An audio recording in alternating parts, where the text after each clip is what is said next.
you're in control of the conversation, and yeah. So I just want you to feel comfortable. Wow, I'm in control. You are in control. Okay, my name's Barb. Good, how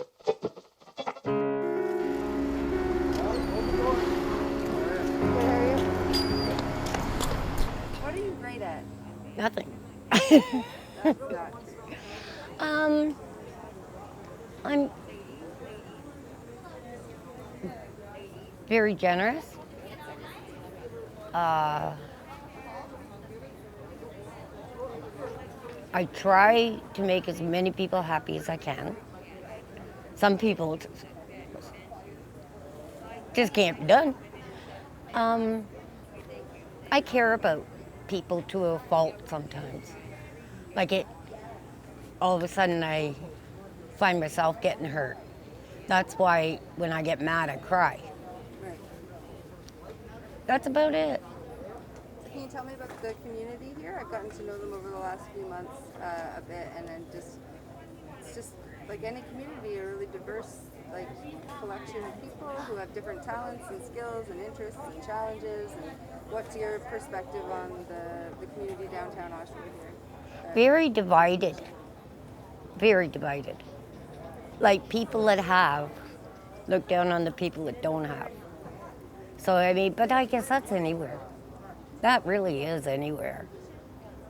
Like not everybody was born with a silver spoon in their mouth, and as my sister said to me one time, like we had growing up, we never went hungry, we never nothing like that, right? And then I ended up homeless for about 3 months.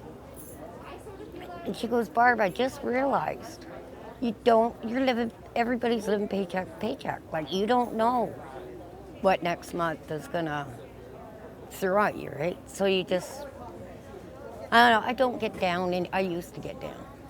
I just don't anymore. I just find something to laugh at and just, you know. How did you get from that place to this one?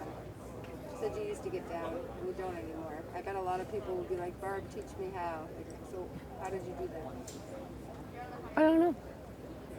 I guess I was just tired of seeing things the way I was seeing it. And I just decided to not, I don't know. I wanted to be happy, I guess.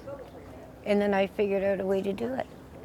But I mean, it didn't come like overnight or half an hour ago or anything like that. It just, and if I get kind of down on the world, I'll go to the creek and sit there and listen to water and everything, or I'll go to my neighbors and play with his dogs, or I'll do something instead of sitting there steaming about it and dwelling on it. I just do something I know puts a smile on my face, and then everybody else around me safe. I'm not going to kill anybody today. No, but it took a lot of years to learn that. It did. I mean, I wasn't just born with that or anything, but I don't know. Life can be, it used to drive me nuts when people say, life is what you make it. No, it's not. Like, I mean, life happens around you whether you have no control, but you have control over how you react to it. Instead of, like, if you say something mean to me, how is that going to benefit if I say something mean back to you? It just doesn't. But if, I kind of, okay, whatever, you're having a bad day, that's okay, I'll say hi to you tomorrow. I do. It's a gift. I have to admit, it is a gift. Because, I mean, as I said, I could be miserable 24/7 if I wanted to be. Everybody has had their own roads and their own experiences. Just like my family's nothing like me. You wouldn't know we were raised by the same parents. You wouldn't know it at all. My sister's been married since the 1800s. She's been married a long time. And my brother was married he passed away a couple years ago. And he has the same heart disease I do. and he had only just turned 60, and he passed away 2 days after. And now me, I've been married twice. My first husband I divorced. My second one was murdered here in Whitby. And nothing like them. Not even close. No. Yeah, I drank a lot for a while. I think that was my way of dealing with it. Like, I don't know. But yeah. Dealing with the death of your husband? Oh, I think it started more with the death of my dad. He was my best friend. I've never had a friend like him in my life. And that really, I don't remember a whole year of my life after that. No, it just, like I said to my mom, I wish I had met my Uncle Louie's second wife.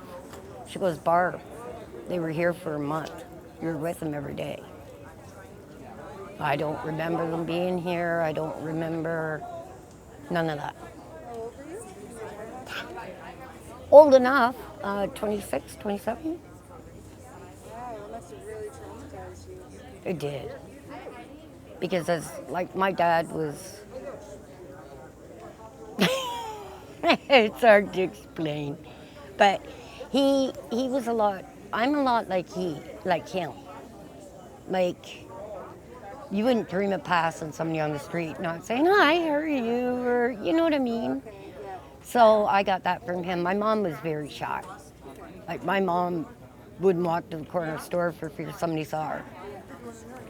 So, but my dad was nothing like that. Hi, I'm here. Like, there was some man he worked with at GM, and he came up to my dad and he said, Ivan, guess what? I quit smoking. And Dad said, well, good for you. And then the next day he comes up to Dad and he goes, oh, I've had a bad day, Ivan. Can I have a smoke? Dad, yeah. I guess this went on for about 3 days. My dad turned around and he says, did you quit smoking or did you just quit buying them? And the guy next day brought him a pack of smokes to work. Like, that was the way my dad was. Right. Yeah, I had a great childhood. It's the adulthood when I was left to my own devices. It kind of went wonky. I was renting at this place and he decided to, there's like 4 or 5 of us, and he decided to kick everybody out and make it a family home for his children. Oh, the owner of the place you were renting? Yeah. Okay. And so I didn't have anywhere to go. So I ended up living in the woods by myself. And I got the Nature Channel without cable. I watched blue jays. I used to have baby raccoons sleep beside the chair I was sleeping on. And blue jays are bullies. But yeah, and my friend lived in, like, this was in Whitby. He ended up getting murdered though, living out on the street. And I don't think they've even bothered looking for the people that did it. Because there's a camera everywhere. You can't tell me that there wasn't a camera. But that took me a long time to get over. It wasn't fear for me, it was more like, he was so senseless. Do you know what I mean? Like, just let's beat up an old guy and we can call it a day, and I don't know, it was senseless. Yeah, he was such a nice guy too. By all means, he wasn't perfect, but neither am I, right? You know, I just took a liking to him. And he was living in the same boarding house, and he'd never buy food. Never.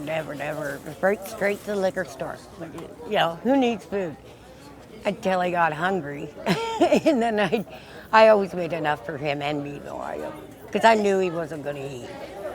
So yeah, he was a good guy, but it makes me kind of angry that it happened right in front of a no-frill store, and you can't tell me they don't have cameras, because I know they do.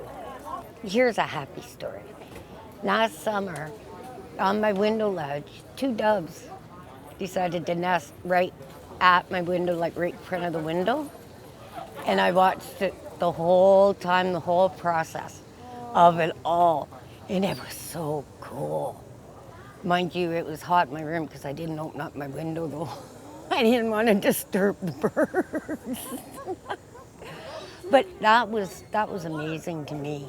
And then they came back this year, but I had my window open, so they went to the neighbors. It's true.